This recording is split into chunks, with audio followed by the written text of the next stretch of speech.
Hello दोस्तों, आज हम नथानियल हॉथॉर्न की एक बहुत ही मशहूर और classic short story doctor Heidegger's experiment को समझने वाले हैं। ये एक ऐसी कहानी है जो आपको उम्र, पछतावे और क्या हमें वाकई दूसरा मौका मिलना चाहिए, इन सब बातों पर सोचने के लिए मजबूर कर देगी। तो चलिए शुरू करते हैं। जरा एक पल के लिए सोचिए, अगर आपको अपनी जवानी दोबारा जीने का मौका मिल जाए तो आप क्या करेंगे? क्या आप अपनी पुरानी गलतियों को सुधारेंगे या फिर उन्हीं गलतियों को फिर से दोहरा देंगे?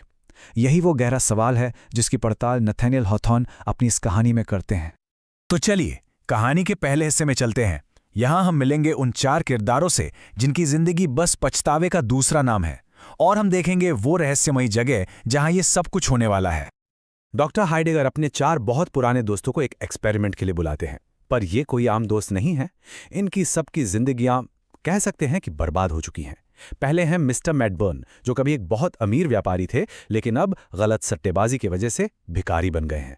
फिर हैं कर्नल किलिग्रू, जिन्होंने अपनी पूरी जवानी और सेहत ऐशो आराम में गंवा दी। तीसरे हैं मिस्टर गैस्कोइन, एक ऐसे बदनाम राजनेता जिन्हें अब कोई पूछता तक नहीं। और आखिर में है विडो वाइशरली, जो कभी अपनी खूबसूरती के लिए जानी जाती थी लेकिन अब एक स्कैंडल की वजह से दुनिया से छुप कर जी रही हैं। मतलब ये चारों ही अपनी जिंदगी के आखिरी पड़ाव पर हैं और इनके पास पछतावे के सिवा कुछ नहीं है। और हाँ, इन सबके बीच एक बहुत ही दिलचस्प कनेक्शन भी है। ये तीनों आदमी, मिस्टर मैडबर्न, कर्नल किलिग्रू और मिस्टर गैस्कॉन, अपनी जवानी में विडो विचरली का दिल जीतने के लिए एक दूसरे के कट्टर दुश्मन हुआ करते थे। दुश्मनी भी ऐसी कि एक दूसरे का गला काटने को तैयार रहते थे। इस बात को जरा याद रखिएगा, क्योंकि ये पुरानी दुश्मनी कहानी में आगे चल के एक बहुत बड़ा रोल प्ले करने वाली है। डॉक्टर हाइडेगर की जो स्टडी है वो कोई मामूली कमरा नहीं है भाई, वो जगह ही अपने आप में एक रहस्य है। वहां दीवारों पर हिपोक्रेटिस का एक कांसे का बस्ट है, एक पुरानी अलमारी में एक कंकाल रखा हुआ है और एक बहुत बड़ा आईना है जिसके बारे में लोग कहते हैं कि उसमें डॉक्टर के मरे हुए मरीजों की आत्माएं आज भी कैद हैं। इतना ही नहीं, वहां डॉक्टर की मंगेतर सिल्विया वॉर्ड की एक तस्वीर भी है जिनकी शादी से ठीक पहले ही मौत हो गई थी। और इन सबके बीच रखी एक भारी भरकम काले लेदर वाली किताब जिसे सब जादू की किताब मानते हैं। इसी माहौल को गॉथिक कहते हैं, जहां हर चीज पुरानी, रहस्यमयी और थोड़ी सी डरावनी लगती है। और अब कहानी उस मोड़ पर आती है जहां से असली एक्सपेरिमेंट की शुरुआत होती है। अब माहौल और भी दिलचस्प होने वाला है। डॉक्टर अपने मेहमानों को एक बिल्कुल सूखा हुआ मुरझाया हुआ गुलाब दिखाते हैं और पूछते हैं, ये गुलाब 55 साल पहले खिला था। ये मुझे सिल्विया वॉर्ड ने दिया था। क्या आप सोच भी सकते हैं कि आधी सदी पुराना ये गुलाब फिर से खिल सकता है? देखिए, ये गुलाब सिर्फ एक फूल नहीं है, ये बीते हुए समय, खोए हुए प्यार और गुजरी हुई जवानी का एक पावरफुल सिंबल है। और फिर मेहमानों की आंखों के ठीक सामने एक जादू होता है। डॉक्टर उस सूखे गुलाब को पास रखे एक फूलदान के पानी में डालते हैं और देखते ही देखते वो मुरझाई हुई पंखुड़ियां फिर से ताज़ा होने लगती हैं। गुलाब खिल उठता है, ठीक वैसा ही जैसा वो 55 साल पहले रहा होगा। ये इस बात का पहला और सबसे बड़ा सबूत था कि उस फूलदान का पानी कोई मामूली पानी नहीं है। डॉक्टर हाइडेगर फिर खुलासा करते हैं कि ये पानी फाउंटेन ऑफ यूथ यानी यौवन के फव्वारे से लाया गया है। ये एक मिथिकल झरना है जिसके बारे में सदियों से ये कहा जाता है कि इसका पानी पीने वाला या इसमें नहाने वाला कोई भी इंसान फिर से जवान हो जाता है। डॉक्टर का दावा है कि ये वही चमत्कारी पानी है।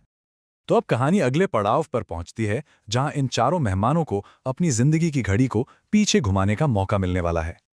लेकिन पानी पिलाने से ठीक पहले डॉक्टर अपने दोस्तों को एक चेतावनी देते हैं, एक तरह की शर्त रखते हैं। वो कहते हैं कि उन्हें अपनी पूरी जिंदगी के तजुर्बे का इस्तेमाल करना चाहिए और कुछ नियम बनाने चाहिए ताकि वो अपनी दूसरी जवानी में वो पुरानी गलतियां फिर से न दोहराएं। तो ये एक्सपेरिमेंट सिर्फ जवान होने का नहीं था, बल्कि ये इस बात की भी परीक्षा थी कि क्या इंसान अपने अनुभवों से वाकई कुछ सीखता भी है या नहीं। मेहमान डॉक्टर की चेतावनी पर बस हंस देते हैं और पानी पी लेते हैं, और असर तो फौरन होता है। पहले ग्लास के बाद ही उनके मुरझाए चेहरों पर एक रौनक सी आ जाती है। दूसरे ग्लास के बाद उनकी आंखें चमकने लगती हैं, बाल काले हो जाते हैं, वो सब मिडिल एज दिखने लगते हैं। और तीसरा ग्लास पीते ही बूम, वो सब अपनी जवानी के सबसे सुनहरे दिनों में लौट आते हैं, एकदम एनर्जी और जुनून से भरे हुए। और अब आता है कहानी का क्लाइमैक्स, वो पल जहां जवान हो चुके ये मेहमान अपनी असली फितरत दिखाते हैं। तो क्या लगता है, उन्होंने अपनी गलतियों से कुछ सीखा होगा? जी नहीं, बिल्कुल नहीं।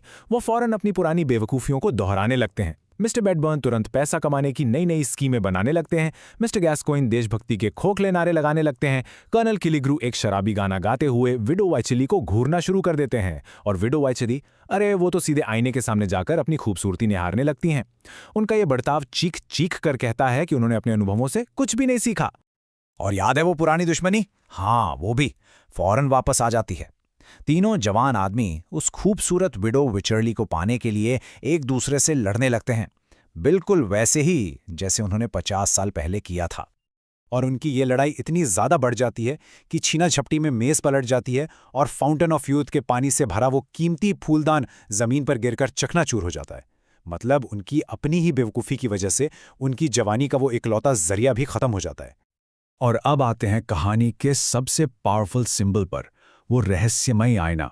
ये आईना यहाँ एक एलेगोरी है। एलेगोरी का मतलब होता है जब कोई चीज सिर्फ एक वस्तु न होकर किसी गहरे सच को दिखाए। तो जब वो लोग लड़ रहे होते हैं, आईना उनके जवान शरीर को नहीं दिखाता, बल्कि वो उनकी आत्मा की असलियत दिखाता है। 3 बूढ़े सफेद बालों वाले मुरझाए हुए दादा जो एक सूखी बदसूरत सी दादी के लिए मूर्खों की तरह लड़ रहे हैं।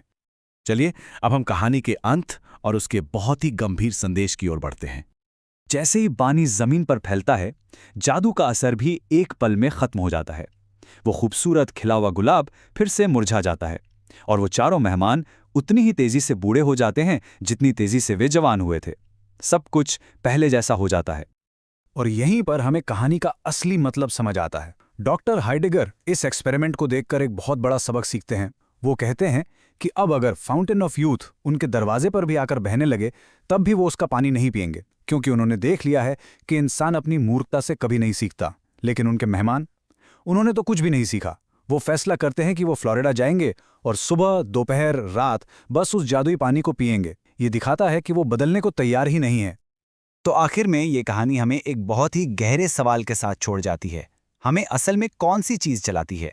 हमारा तजुर्बा और हमारी सीख, या फिर हमारी फितरत और हमारी आदतें? क्या इंसान सच में बदल सकता है, या हम सब अपनी पुरानी गलतियों को दोहराने के लिए मजबूर हैं? इस पर ज़रूर सोचिएगा।